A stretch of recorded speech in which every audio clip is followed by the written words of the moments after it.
दोस्तों नमस्कार। लिखित परीक्षा की प्रक्रिया का प्रकाशन और आप समझ सकते हैं कि 14 जनवरी का मैं दिखा रहा हूँ।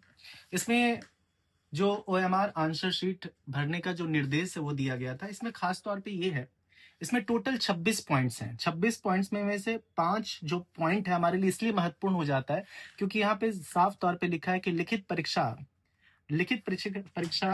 160 प्रश्न 400 अंक होंगे, ये सबको मालूम है। लेकिन सबसे मेन जो अहम बात है कि प्रत्येक विषय में 35% लाना पड़ेगा। मतलब 40 प्रश्न है तो आपको 14 14 14 14 प्रत्येक सेक्शन में 14 14 प्रश्न करने हैं, मतलब 35%। और ओवरऑल जो 180 प्रश्न है, सॉरी 160 प्रश्न, उसमें 80 प्रश्न सही करने हैं, नेगेटिव नहीं है।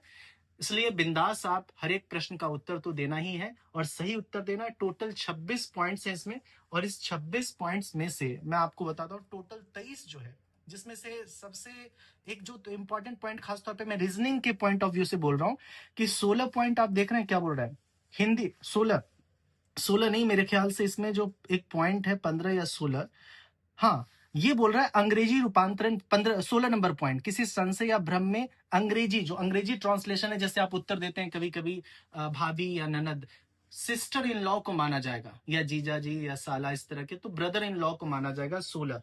और उसी प्रकार से जो पॉइंट नंबर, अगर मैं बात करूं 21 में, अगर एक से अधिक, रीजनिंग में ये बात होती कि एक से अधिक उत्तर आ रहा है, प्रश्न का एक से अधिक उत्तर आता है, तो उस केस में साफ बोलता है कि अंकित करने पर अभ्यर्थी को पूर्ण अंक प्रदान किए जाएंगे। याद रखिए, अगर दो दो उत्तर आ रहे हैं तो अगर आप कोई ए या सी चुनते हो, लेकिन एक चुनना है, दोनों नहीं चुनना है, तो आपका सही उत्तर माना जाएगा। 21 नंबर पॉइंट। और 22 नंबर पॉइंट कहता है कि एक वह प्रत्येक प्रश्न का सर्वाधिक उत्तर, जो विकल्प है वही उत्तर माना जाएगा जो सर्वाधिक उपयुक्त होगा। One of the best option, हम लोग बोलते हैं ना क्लास में पढ़ाते हुए, बेस्ट ऑप्शन चुनो। तो ये बात खास तौर पे कुछ पॉइंट्स जो है, 21 नंबर पॉइंट आपका, 22 नंबर, और जो गलत प्रश्न है उसको निरस्त कर दिया जाएगा, ये भी बकायदा बोला है। तो 21-22 पॉइंट सबसे महत्वपूर्ण है रीजनिंग के पॉइंट ऑफ व्यू से, जो मैंने आपसे की। 5 पॉइंट तो जरूरी है, 35% हर एक सेक्शन में लाना है, फिर से दोहराता हूँ। और ओवरऑल 50%, मतलब हर एक सेक्शन में 14 14 14 14 प्रश्न, और ओवरऑल 160 में से 80 प्रश्न।